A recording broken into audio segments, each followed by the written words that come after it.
here we are, a day and some change after my first review of Halloween Ends. My initial thoughts. Well, have my thoughts changed? Or did they just kind of sink in more and reinforce themselves? Let's find out.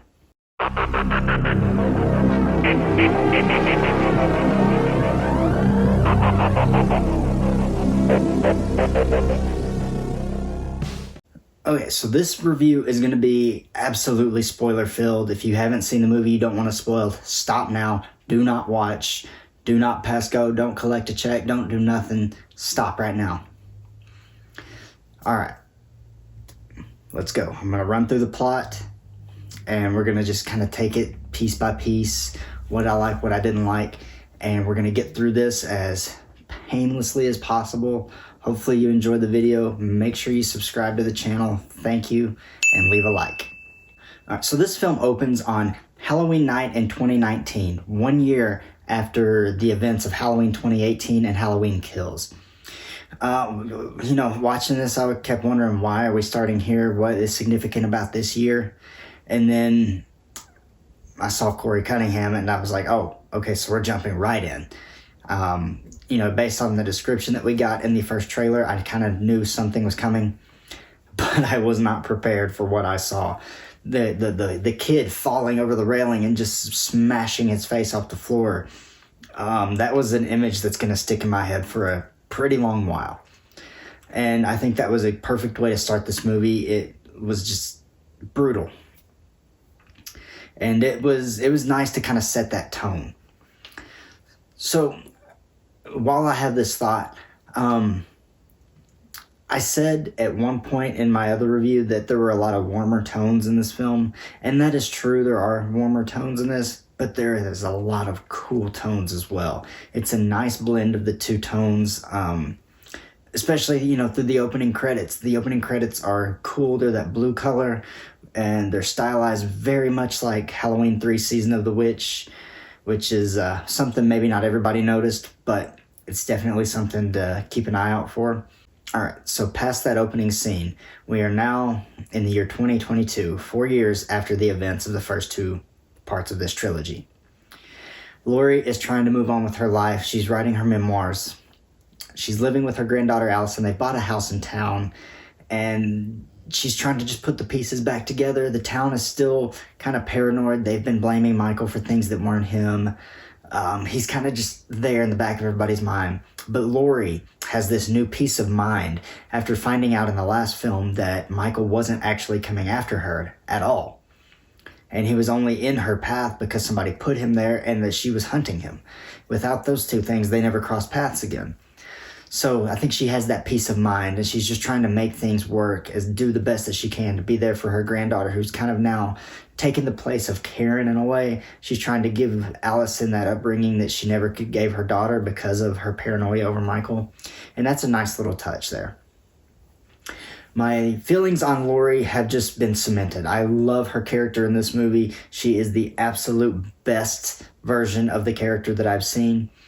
The performance by Jamie Lee Curtis is just out of this world. It may be even one of the best performances I've ever seen her give, period. Andi Matichak does a wonderful job as Allison. As always, she is such a good up-and-coming actor, and I can't wait to see what she does next. The character of Allison is also on a journey here. She's trying to move on past the death of her mom, her dad, her boyfriend. She watched them all die. How do you move on from that? But she's trying her best. She is doing it the best way that she possibly can, and sometimes that's all we can do. She's now working at the hospital, which is, I don't know, I didn't really expect it, but it's okay. It's nice. So we meet back up with Corey. His bright future has kind of been derailed, as now the town views him as this psychopath who killed a kid. We saw that it was accidental. He didn't mean to do it, but the town doesn't know that. The kid's mom doesn't know that. And yet his life is now ruined because everybody sees him as this monster, this evil. He has kind of taken the place of Michael in their minds. And that that's gotta hurt. That's gotta destroy you on the inside. You feel, gosh, I can't even imagine how that would feel.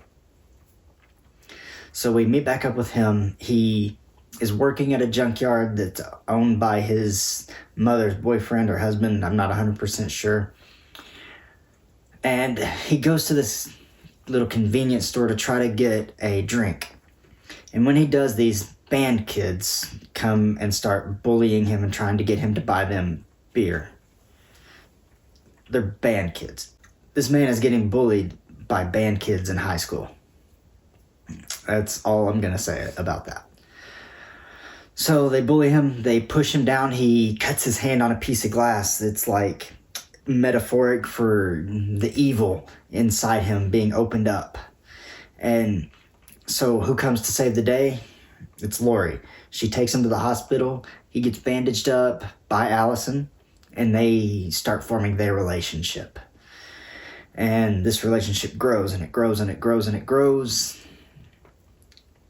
until Corey has another run-in with those band kids. Gosh. Band kids. I can't get over that. Anyway, he has a run-in with the band kids, and they throw him over this bridge. He ends up being dragged into this sewer tunnel by Michael. And Michael then peers into his soul or something, and it's almost like a transfer of evil happens. So then that's when Corey begins his killing spree. He goes on, he kills a few people, and here's where we kind of get into some parts that I don't necessarily like as much. Not necessarily with Corey, but the fact of how Michael was treated. I don't want him to feel like second place in his own movie, and that's kind of how it felt. Although I was okay with the direction they went. Eventually, Corey decides that he wants to be Michael. He goes and he has a kind of pseudo wrestling match with Michael, which is, again, something I'm not a big fan of. So all of this culminates to Corey going to kill Laurie. He thinks he's got one over on her. She fakes a suicide. She shoots him, and then a decision that I don't understand. You have Corey basically kill himself because he wants Allison to think that Laurie killed him. Yeah, I don't know. So from there, Allison sees that. She blames her grandmother. She leaves. And here we go. Here's the showdown. This is what we got. Yeah, Michael showing back up to get his mask that Corey took from him. And here he is, once again, face to face with Laurie Strode. It's been 40 years. This was 40 years in the making. And this is the final showdown. And there is absolutely finality to the ending of this movie, the third act. It was enjoyable for the fight.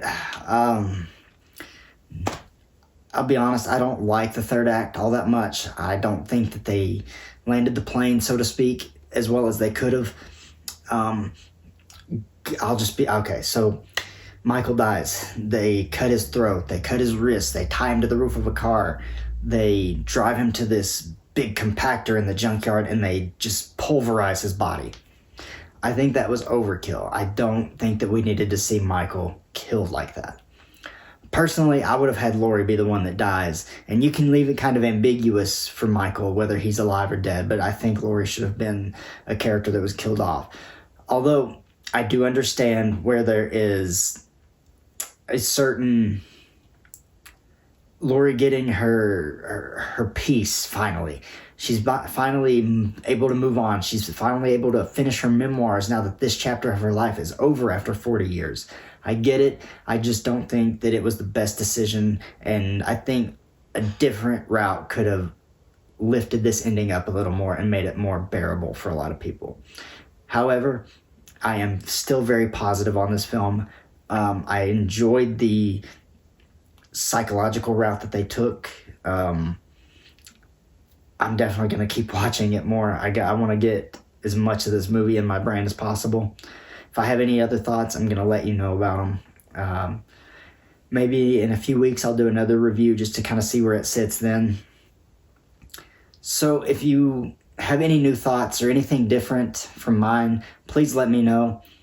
And thank you for subscribing to the channel if you've done that. If you haven't, please hit the subscribe button, hit that thumbs up button on this video, give it a like. Let me know down below what your favorite part of this film was. If you absolutely hated it, let me know why. My name is Andrew Dreamer, and I will see you next time on Wrestling with Horror.